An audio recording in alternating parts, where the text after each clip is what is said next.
Todo mundo já ouviu falar sobre a Rainha Esther, sobre a sua história. E hoje, queridos, ao contrário das outras lives que a gente começa lendo assim uma base de texto bíblico grande, nós vamos passear ao longo da história de Esther, ao longo dos livros, né, dos capítulos do livro de Esther, conforme a gente for falando aqui. E eu quero trazer um pouco desse contexto. Então, a primeira coisa é que esse livro ele é um romance muito interessante e muitas pessoas gostam exatamente por ele ser um romance escrito de uma forma contada como uma história. E outra coisa que é tão interessante é que Deus não é citado em nenhum momento do livro, mas nós vemos o agir de Deus em todo o tempo. E isso também é tão interessante, porque em muitos relatos a gente vê Deus falando, Deus agindo, Deus sendo mencionado. E na verdade no livro de Esther isso não acontece. Mas isso não significa que o Senhor não estivesse agindo e operando. E a gente vê isso tão claramente. E a narrativa desse livro começa então no capítulo 1, né, com o banquete que o rei Assuero estava dando. O rei Assuero era o seu nome hebraico e Xerxes era o seu nome grego. Então em algumas traduções a gente vai ver ele citado como Xerxes, em outras como Assuero. Aqui na minha eu vou usar a versão de Assuero.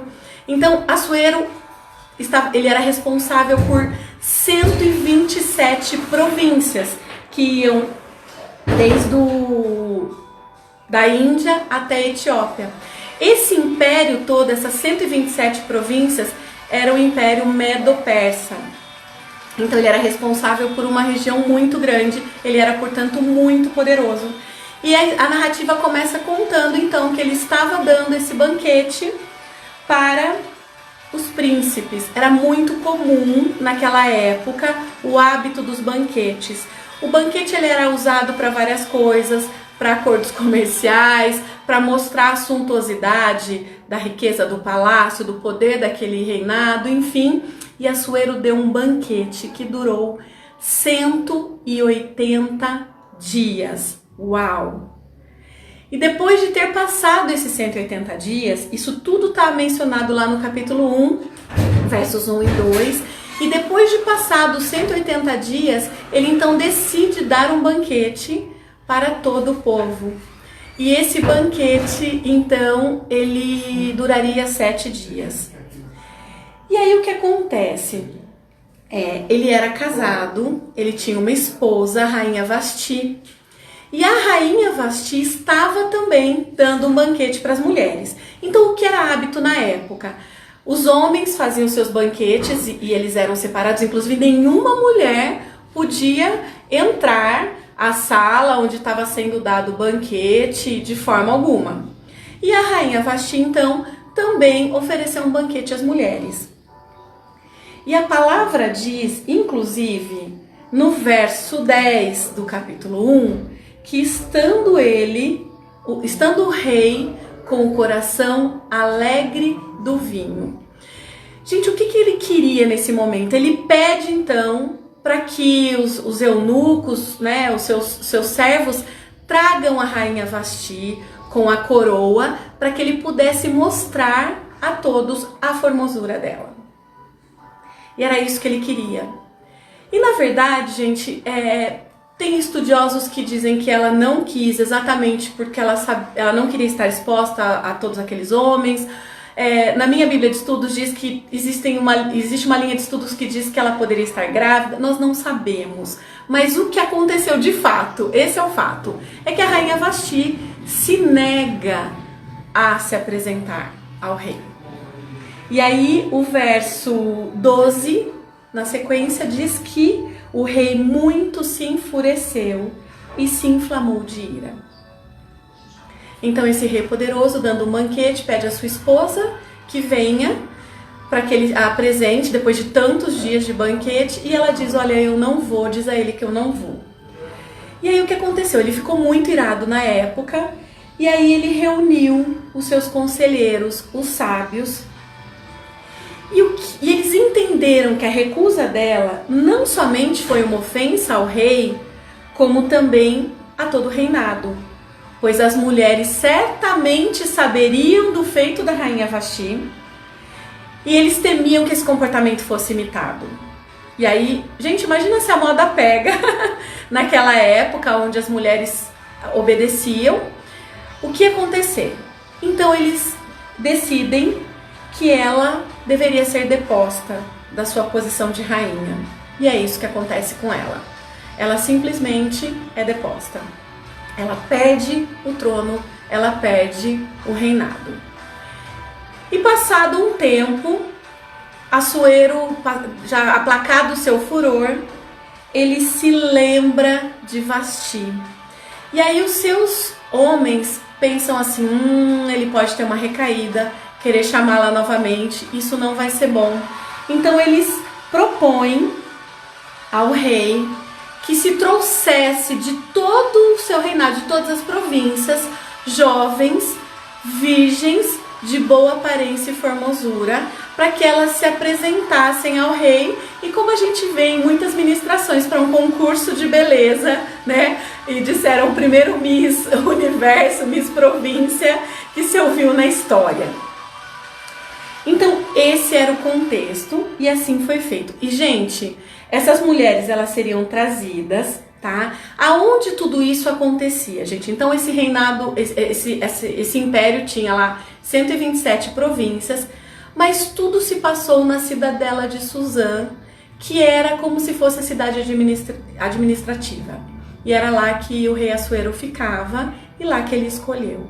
Então essas moças seriam trazidas a Suzã e elas seriam submetidas a um tratamento de beleza. E é tão interessante, gente, que o capítulo 2, verso 12, diz o seguinte: depois de tratada segundo as prescrições para as mulheres por 12 meses, porque assim se cumpriam os dias de seu embelezamento, 6 meses com óleo de mirra e 6 meses com especiarias e com perfumes e ungüentos em uso entre as mulheres. Uau! Um super tratamento de beleza. Meninas, nós temos homens também aqui assistindo, mas meninas, quem não gostaria aí de um ano de tratamento com ungüentos, óleos? Elas ficavam ali mergulhadas, se preparando, aquela essência impregnando na pele. Todas elas eram jovens, já eram bonitas, formosas, de boa aparência e ainda recebendo um tratamento desse. E ao passar esses 12 meses, então, cada uma seria levada à presença do rei para ver qual o agradava, para que então fosse feita sua mulher. E aqui começa o relato da nossa personagem de hoje, Esther, uma mulher corajosa. Os versos 5 e 7 do capítulo 2, tá, gente? Diz o seguinte: ora, na cidadela de Suzã havia certo homem judeu, benjamita, chamado Mordecai, filho de Jair, filho de Simei, filho de Quis, que fora transportado de Jerusalém com os exilados que foram deportados com Jeconias, rei de Judá, a quem Nabucodonosor, rei da Babilônia, havia transportado. Ele criara a Radassa, que é Esther, filha do seu tio, a qual não tinha pai nem mãe, e era jovem bela e de boa aparência e formosura. Tendo-lhe morrido o pai e a mãe, Mordecai a tomara por filha. Esther, então, até esse momento, ela tinha por nome Radassa. E aí tem toda uma analogia, que o significado do nome Radassa é murta, e aí tem todo um propósito com a relação com a salvação, enfim, o que de fato acontece na ação dela com o povo judeu. E o seu nome depois é trocado para Esther, que significa estrela. Esther, então, quem era, né, essa jovem? Ela era estrangeira, porque ali não era o seu povo, ali não era a sua terra. Esse povo foi levado, alguns optaram por permanecer, e segundo relatos, a minha Bíblia de Estudo diz que a família dela permaneceu. E Esther era órfã de pai e mãe, e foi criada por esse primo, Mordecai, que em algumas traduções também aparece como Mardoqueu. Então, se você já ouviu esse nome, a gente está falando de Mordecai. A minha tradução é Mordecai, eu vou seguir com ela, tá bom? Então a gente imagina a autoestima dessa moça estrangeira. Gente, quem tá em outra cidade, quem se mudou, quem já se mudou de país, sabe a dificuldade que é para uma adaptação. Esse povo tinha sido levado primeiramente como escravo para servir ao rei. Não devia ser fácil a condição dela, não devia ser fácil a estada dela naquele tempo. Além disso, órfã de pai e mãe. Como será que era a autoestima dessa moça?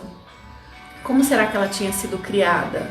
E aí ela simplesmente é convidada a participar então desse concurso de beleza. E aqui nós começamos já a aprender com Esther. Ela devia ser bem jovem.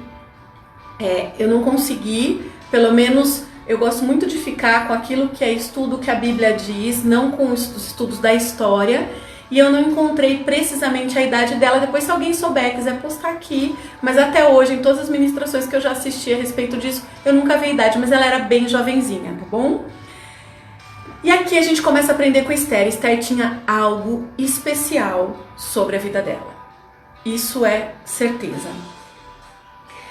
O verso 9 desse capítulo 2 diz: a moça lhe pareceu formosa e alcançou favor perante ele, pelo que se apressou em dar-lhe os ungüentos e os devidos alimentos, como também 7 jovens escolhidas da casa do rei, e a fez passar com as suas jovens para os melhores aposentos da casa das mulheres.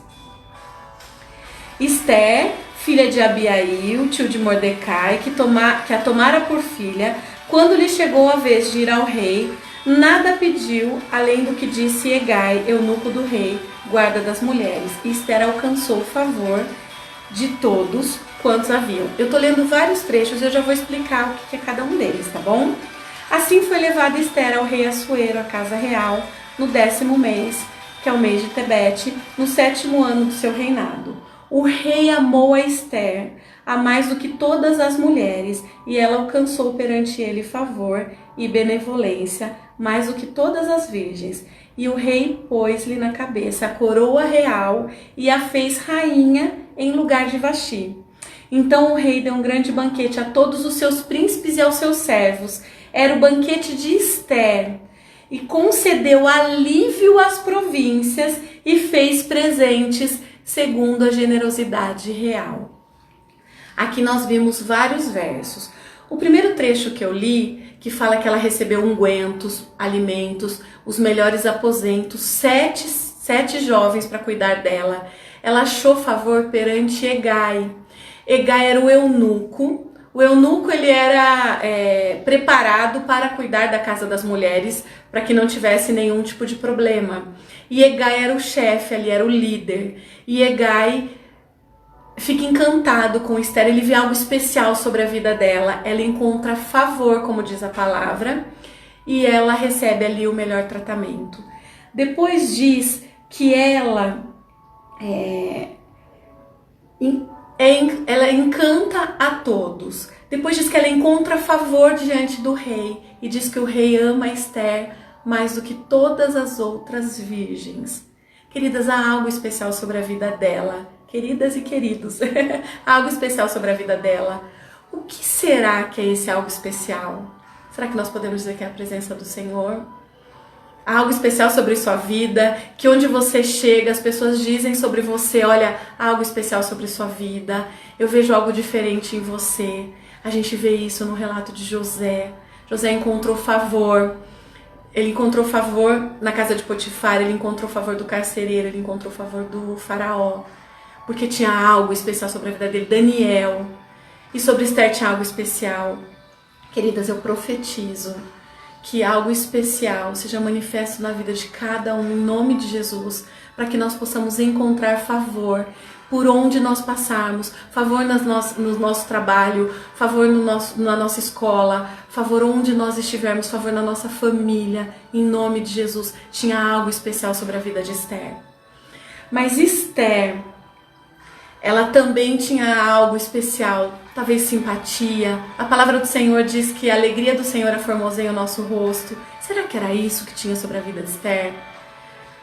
Como nós temos andado, quando esbarrama a gente, o que a gente esparrama? Esther esparramava de alguma forma graça, porque as pessoas se encantavam com ela. O que nós temos derramado? Que nós possamos derramar dessa graça e termos o Senhor sempre conosco, se fazendo real e presente nas nossas vidas, amém? E queridas, é tão interessante, eu tenho me preparado ao longo desse mês, e ontem eu estava assistindo uma ministração da pastora Edmeia Williams, e ela estava falando sobre favor.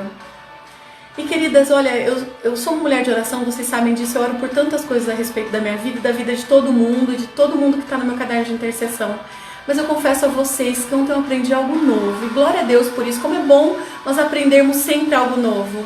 Ela disse, você tem orado para encontrar favor diante do Senhor, para que o Senhor derrame de favor dele sobre a sua vida, sobre o seu casamento, sobre você. Não sei se você vai a uma entrevista, e ontem à noite eu participei de uma entrevista e eu falei, meu Deus, eu acho que eu nunca tinha exatamente orado assim. Eu sempre oro pedindo para que o Senhor realmente abençoe, ajude, faça cumprir a vontade dele.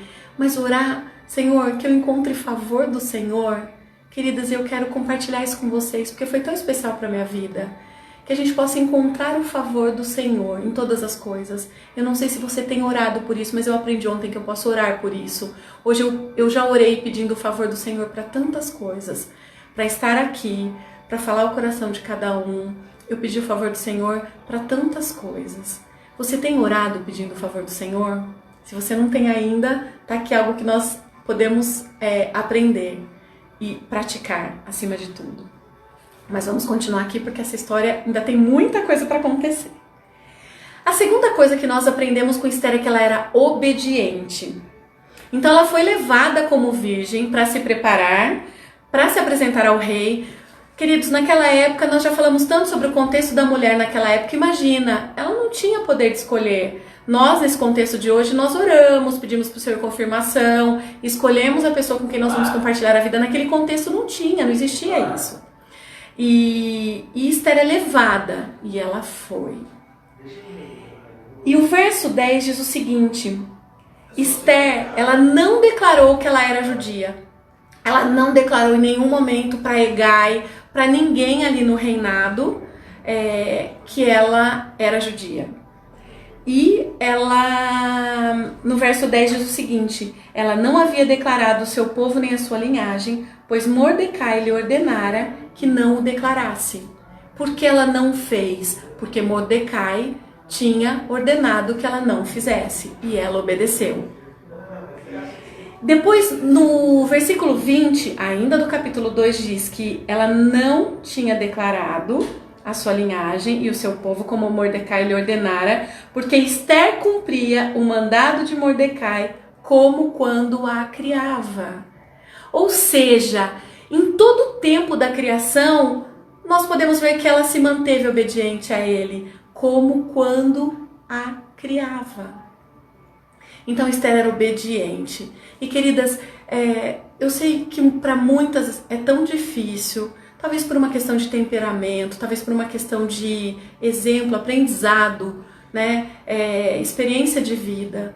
Mas queridas, há tanta bênção na obediência, queridos, né? Queridos, há tanta bênção na obediência. Nós vemos desde o começo o Senhor falando sobre obediência, porque o pecado entrou, né, na humanidade por desobediência. E a gente vê as consequências. Então que a gente possa entender e escolher o caminho da obediência. Como nós dizemos, né, a obediência ela quebra a maldição, ela não permite a maldição se instalar e chegar. E quando ela já está, a obediência é capaz de quebrar. Esther era obediente.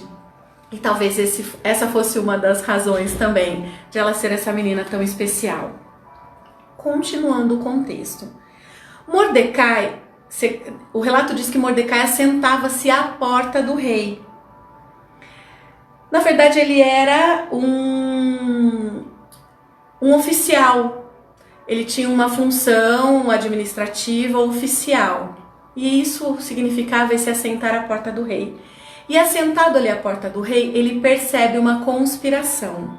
Então nós começamos lá contando o que aconteceu na vida pessoal do rei Assuero, e a vida está seguindo, né, nas províncias, no reinado. E Mordecai fica sabendo de uma conspiração tentando contra a vida do rei, e ele avisa. Então nos versos 22 e 23, Esther, portanto, já era rainha, veio isso ao conhecimento de Mordecai, que o levou à rainha Esther, e Esther o disse ao rei em nome de Mordecai. Investigou-se o caso e era de fato, e ambos foram pendurados numa forca. Os 2 homens que atentavam contra a vida do rei foram enforcados. Isso foi escrito no livro das crônicas perante o rei. E aí o que aconteceu? Isso aconteceu, Mordecai trouxe esse livramento para a vida do rei. Isso aí vai ser importante para a sequência do que a gente vai ver. Mas, gente, fica aqui comigo, porque essa história é fantástica e o desfecho dela, e eu tenho certeza que o senhor ainda vai falar muito conosco, mas é importante que a gente entenda o contexto, tá bom? Então a gente tá passeando um pouquinho, mas eu quero que vocês fiquem aqui e acompanhem essa história. E simplesmente foi escrito lá no livro de crônicas, porque tudo que acontecia lá era relatado e ficou ali relatado. O rei Assuero tinha um outro homem da sua confiança, que era Amã. Eu já ouvi com a pronúncia de Ramã, mas eu falo Amã. E o que o rei Assuero fez? Ele pôs esse homem acima de todos os outros príncipes, ele deu muito poder. E todos se inclinavam perante Amã, menos Mordecai. Mordecai não se inclinava. Amã passava a porta do rei, Mordecai permanecia. E Amã era muito vaidoso e ele encheu-se de furor contra os judeus. E ele criou um decreto que foi validado pelo rei Assuero para que todos os judeus de todas as províncias fossem exterminados. E haveria uma grande recompensa aos tesouros do rei por tal feito, pois Amã era poderoso e rico. Gente, ele passava, via que esse homem, Mordecai, não se inclinava a ele, não se rendia a ele, e a vaidade dele era tão grande que isso foi suficiente para que o coração dele se enchesse de ira, e ele decidisse então exterminar não só Mordecai, porque ele podia fazer algo contra Mordecai, mas contra todos os judeus, de todas as províncias.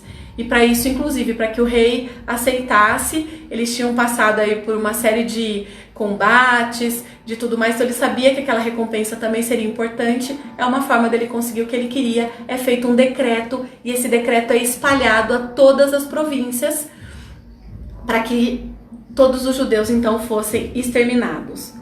E o que acontece, gente, a partir dali? Mordecai rasga suas vestes, ele cobre-se de pano de saco e cinza. Era um costume da época, era um costume também entre os judeus. A gente vê isso em vários relatos, desde o Êxodo.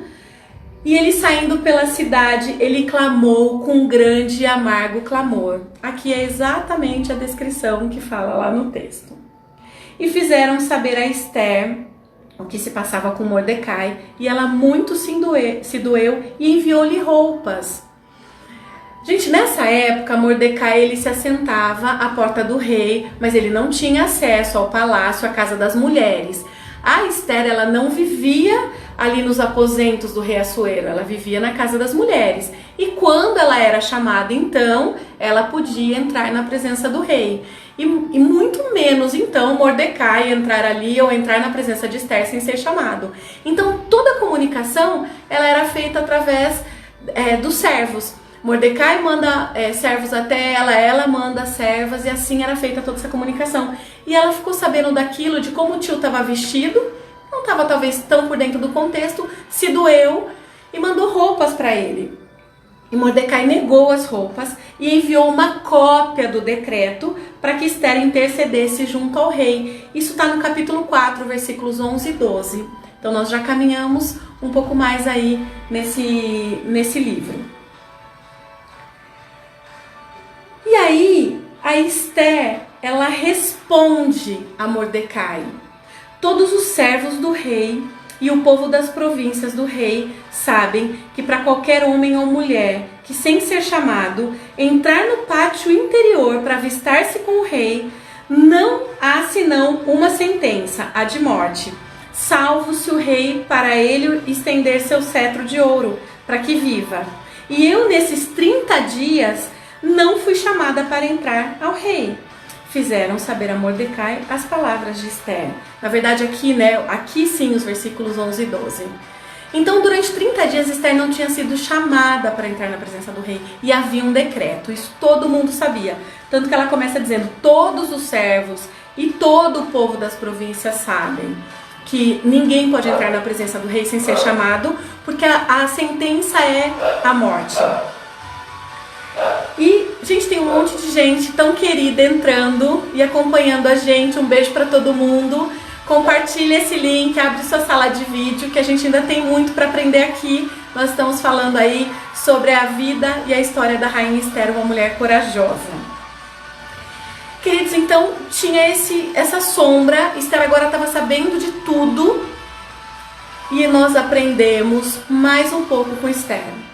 A gente aprendeu que ela era obediente.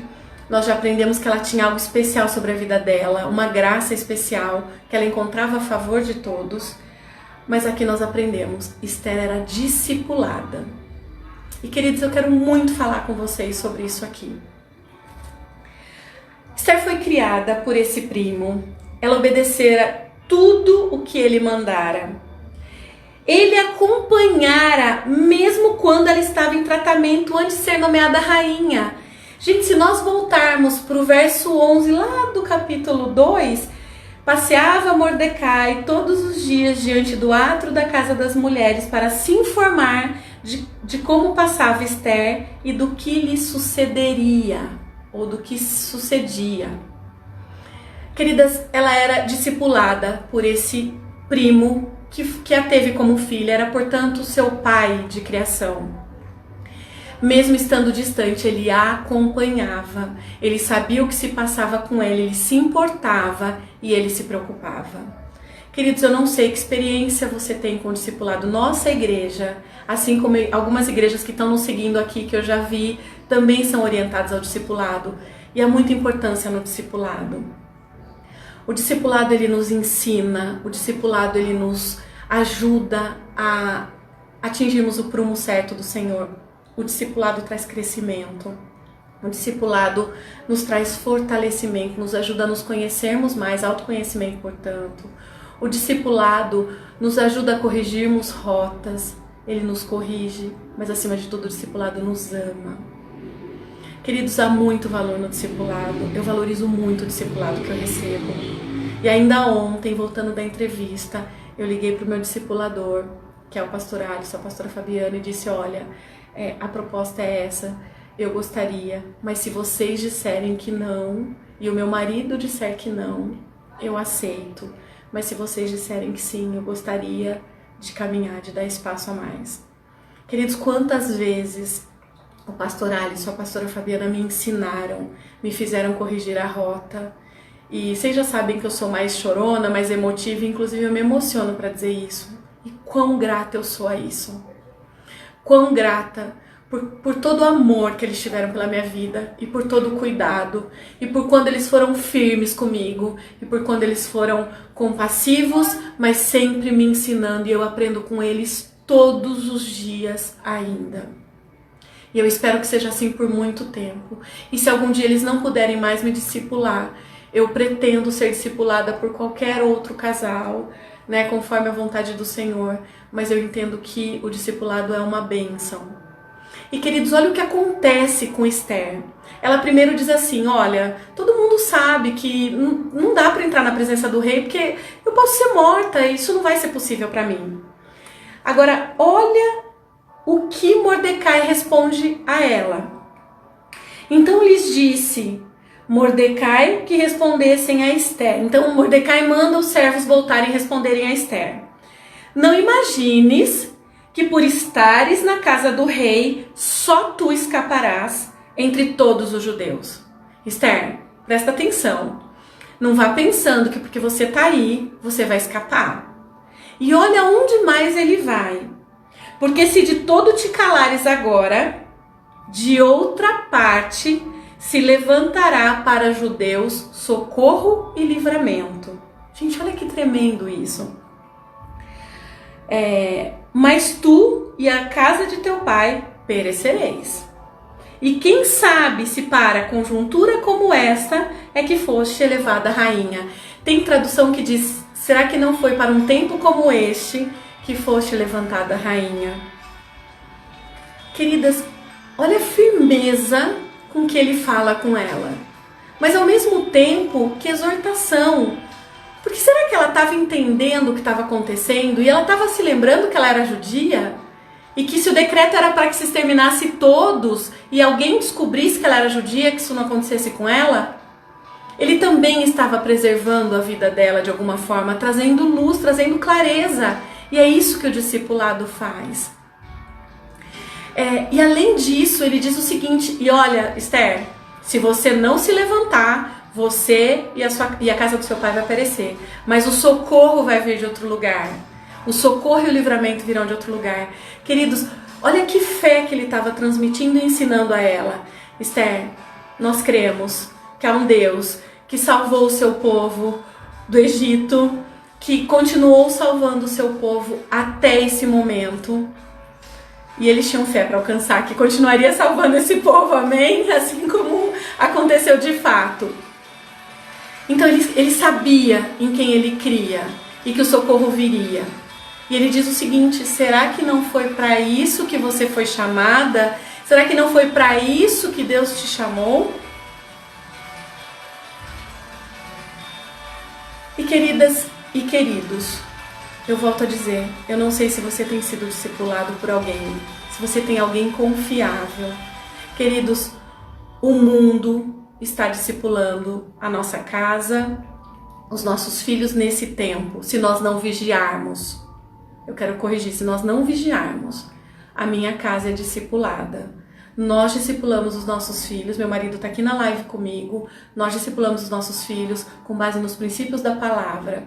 Nós somos discipulados, nós discipulamos outros, nós temos outros casais, outras pessoas que nós discipulamos e cuidamos, para que eles também possam estender isso aos seus filhos. Quem tem discipulado a sua casa? Quem tem discipulado os seus filhos? Quem tem discipulado o seu casamento? Que conselhos você tem recebido? Queridas, infelizmente, queridos também, nós recebemos tantos relatos, tantos pedidos de oração, tanta gente que tem sido discipulada no seu casamento, de forma que não é o que nós conhecemos segundo a palavra, que tem esvaziado a fé das pessoas, porque nós cremos num Deus que pode todas as coisas, que pode mudar qualquer situação. A minha fé alcança isso, amém? E se você tem essa fé como eu, dá um amém aqui, dá um glória a Deus para eu saber que você está comigo aqui em unidade nessa fé. E as pessoas estão simplesmente entregando seus casamentos para conselhos, têm sido discipulados por pessoas. Gente, tem gente sendo discipulada por gente que nunca passou pela situação para estar aconselhando. Querida, eu quero te fazer um convite. Se a sua igreja tem esse papel, tem essa ferramenta, assim como a nossa, se você da nossa igreja ainda não é discipulado, procure um discipulador.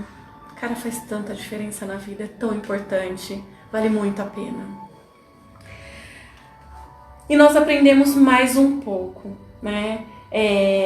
Porque nós vemos o que aconteceu diante da postura de Esther. E nós aprendemos com ela que ela teve disciplina espiritual.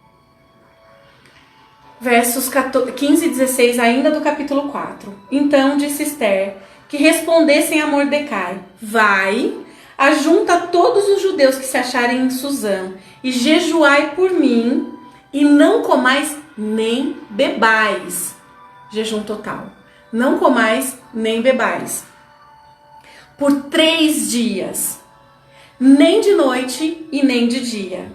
E eu e as minhas servas, olha o exemplo, também jejuaremos. Depois irei ter com o rei, ainda que é contra a lei. Se perecer, perecerei. Queridas, ela diz o seguinte: ok, tá bom, eu entendi. E eu vou mais uma vez obedecer, porque eu sou discipulada, eu sou obediente. E eu vou então recorrer à arma que eu tenho: jejum e oração, a disciplina espiritual que eu aprendi. eu vou jejuar e vou orar por 3 dias e por 3 noites, eu e as minhas servas. E você então reúna todos os judeus que se encontram em Suzã e façam isso também. E eu entrarei na presença do rei. Queridos, nessa altura, como será que estava o coração de Esther? Porque ela sabia que ela correria um grande risco fazendo o que fazia. Mas ela também tinha fé. E se ela não tivesse fé, ela talvez não tivesse escolhido essa disciplina espiritual de jejum e oração. Mas ela recorreu a isso e fez. E aí, nós aprendemos mais uma lição. Esther foi corajosa. Lembram-se do verso 11, onde ela diz: todo mundo sabe que se alguém entrar na presença do rei sem ter sido chamado, a sentença é de morte. Mas agora olha o que ela diz no versículo que a gente acabou de ler. Depois irei ter com o rei, ainda que contra a lei. Se perecer, perecerei. Uau! Ela foi corajosa. Ela foi estrategista. Deixa eu dar uma olhadinha aqui com quanto tempo nós estamos. Ok. Eu vou agora talvez ter que fazer um resumo, porque a gente ainda tem algumas coisas aqui para ver. Ela então entra na presença do rei. O rei estende para ela o cetro, porque teve um povo jejuando e orando por 3 dias e 3 noites. E ele diz: o que você quer? Ela fala: eu quero oferecer um banquete para você e para Amã. Então o rei manda chamar Amã, eles têm esse banquete. No banquete ele diz: Esther, o que você quer? Até metade das minhas posses eu te darei. E ela diz: eu quero que vocês venham para um segundo banquete. E assim, então ficou combinado. Gente, nesse interim, o que aconteceu? Amã, todo vaidoso, chega em casa para os amigos e diz: olha, gente, fui chamado para um banquete, só a rainha Esther, o rei Assuero e eu. E aí ele tá tão feliz e de repente ele se lembra que Mordecai não se rendia a ele e ele fica ainda indignado. Gente, ele estava tão feliz, ele tinha sido exaltado, ele tinha mais poder do que todo mundo, ele foi chamado para um banquete e ele ainda assim não estava feliz. E aí eles aconselham a esposa e os conselheiros que ele cria uma forca então para Mordecai. Ele faz isso. E aí ele volta para o segundo banquete. E daí o que aconteceu? Ele é desmascarado por Esther. Ela conta o que estava acontecendo.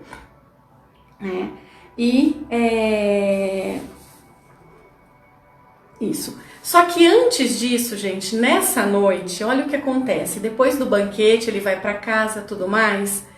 Queridos, olha o que acontece quando tem um povo jejuando e orando. Agora o que eu vou contar para vocês é para glorificar de pé, como diz o outro.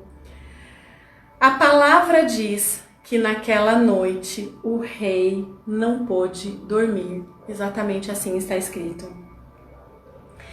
Por mais que houvesse uma tramóia, escondido, Deus é poderoso e ele estava agindo. Porque naquela noite o rei não pôde dormir.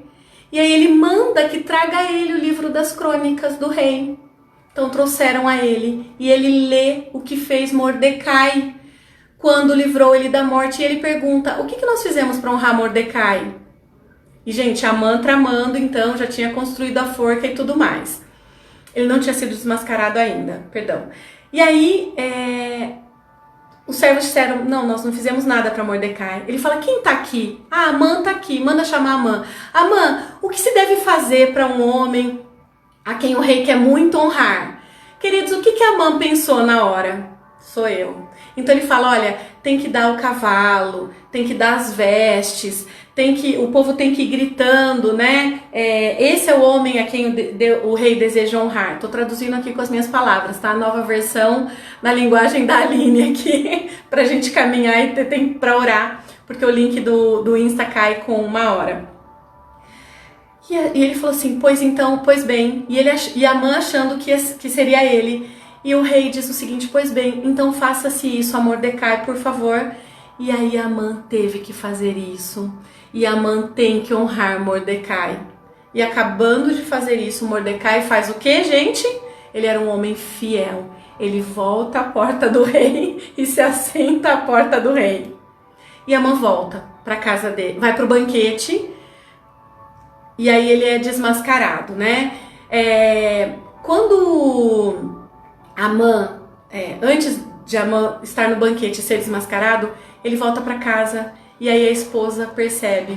Ele era de origem amalequita, sempre houve uma briga entre os amalequitas e os judeus.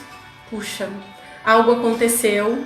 Então, se você já está passando por isso, se prepare, porque a partir de agora a sua queda será grande. A própria esposa e os conselheiros que disseram para ele construir a forca reconheceram que diante do povo judeu ninguém conseguiria vencer, porque o povo judeu tinha um Deus que era poderoso, era o mais poderoso, o único, todo-poderoso. E aí Amã vem para o banquete, ele é desmascarado, e enquanto ele ainda está ali, alguém relata, ele se ajoelha perante Esther, que era uma outra coisa que não se podia fazer, o rei Assuero fica mais irado ainda.